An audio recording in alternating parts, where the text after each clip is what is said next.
Hi learners, welcome back to my YouTube channel Simsalabim English. Learn how the magic happens to your English with me Noning. Ini adalah video lanjutan ya learners dari video sebelumnya, di mana di video sebelumnya kita membahas listening section khusus untuk pemetaan soalnya. Nah sekarang di video sekarang nih kita bahasnya bukan pemetaan lagi, tetapi tips-tips untuk mengerjakan soal-soal listening. Jadi penting banget loh, keep watching ya.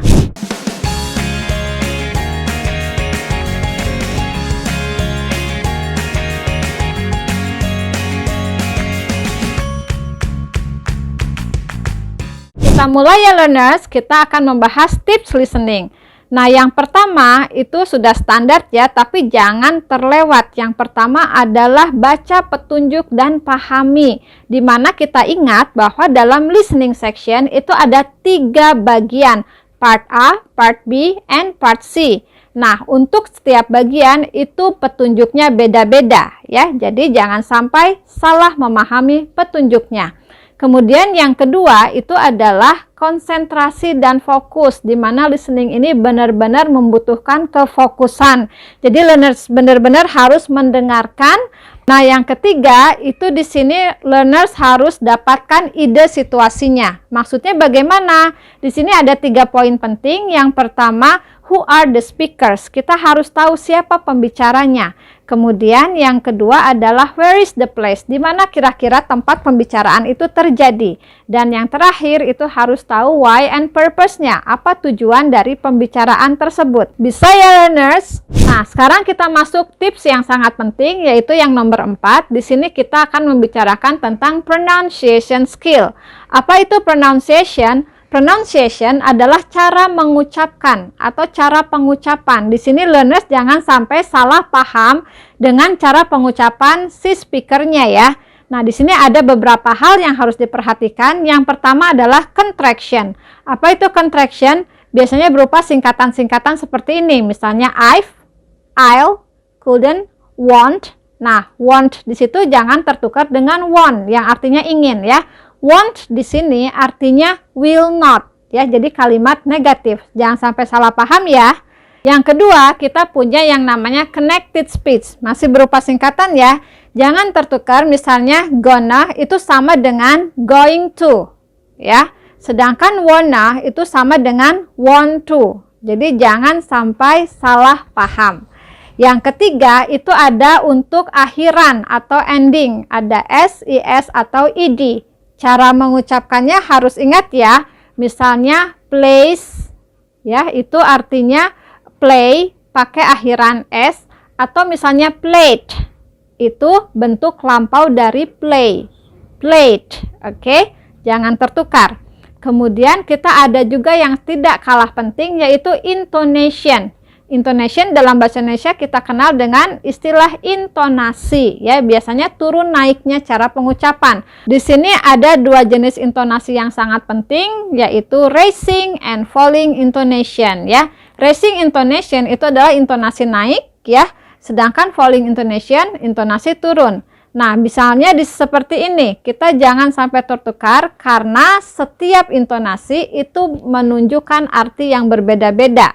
Untuk raising intonation biasanya digunakan untuk kalimat tanya, kalau falling intonation biasanya untuk pernyataan. Contohnya seperti ini, she's at home.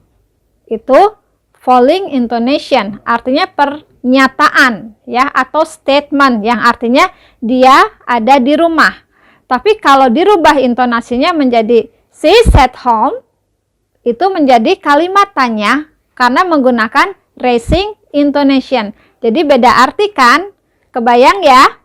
Oke, sekarang ada tips yang terakhir untuk listening, yaitu tentang vocabulary. Apa itu vocabulary? Ya, vocabulary adalah kosakata. Di sini pemahaman kosakata sangat penting ya, supaya kita jangan sampai kebingungan dalam tes listening ini. Vocabulary untuk listening section itu ada 2 hal yang sangat penting. Yang pertama idioms, yang kedua phrasal verb. Sekarang kita bahas satu-satu ya, yang idioms dulu. Nah, idioms itu apa? Artinya ungkapan. Idioms ini tidak bisa diterjemahkan secara harfiah atau per kata, karena dia harus konteks, ya, harus konteks. Nah, supaya nggak bingung, kita lihat contohnya ya. Misalnya ada idioms couch potato.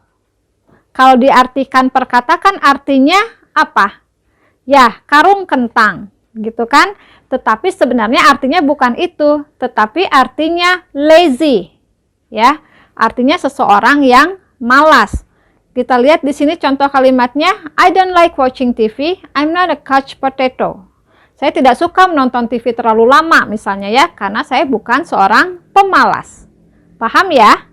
Nah, kemudian ada contoh yang lain misalnya feeling blue. Feeling itu perasaan, blue itu artinya biru, bukan berarti perasaannya biru, tetapi artinya merasa sedih atau feeling sad. Oke, contoh kalimatnya misalnya seperti ini. Rika is feeling blue because she broke up with her boyfriend. Rika merasa sangat sedih karena dia baru saja putus dengan pacarnya. Paham ya? Oke, kalau belum paham, kita tambahkan ya contoh yang lain. Misalnya sweating bullets, ya. Bullets itu artinya peluru, kalau sweating itu artinya berkeringat. Nah, di sini kita tidak membicarakan soal peluru, tetapi membicarakan nervous. Apa itu nervous? Ya, keadaan seseorang yang sedang gugup. Contoh kalimatnya misalnya seperti ini, she was sweating bullets when performing in front of many people. Dia merasa gugup ketika tampil di depan banyak orang. Paham ya? Kemudian contoh yang lain kita kasih lagi ya, misalnya piece of cake. Piece of cake itu kalau arti perkatanya artinya sepotong kue. Nah, di sini bukan itu maksudnya.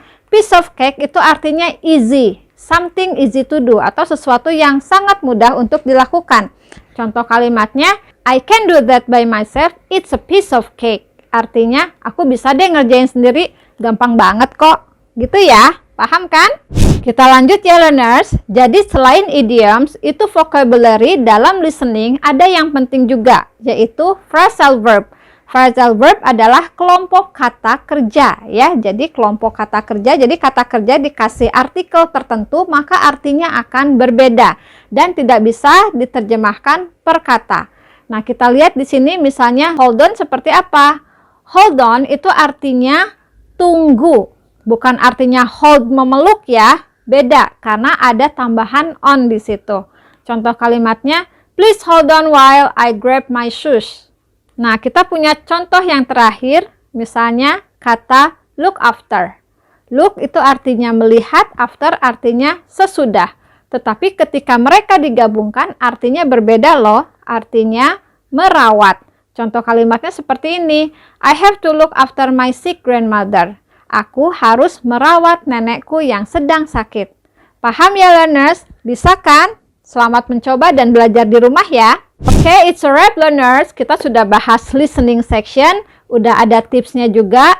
Pasti bisa ya. Jadi jangan takut lagi ketika mengerjakan soal-soal listening dalam TOEFL. You can do that. Please don't forget to subscribe, like, and comment. And you can also share the video to your friends so we can learn together with Simsalabim English. Learn how the magic happens to your English. Bye-bye!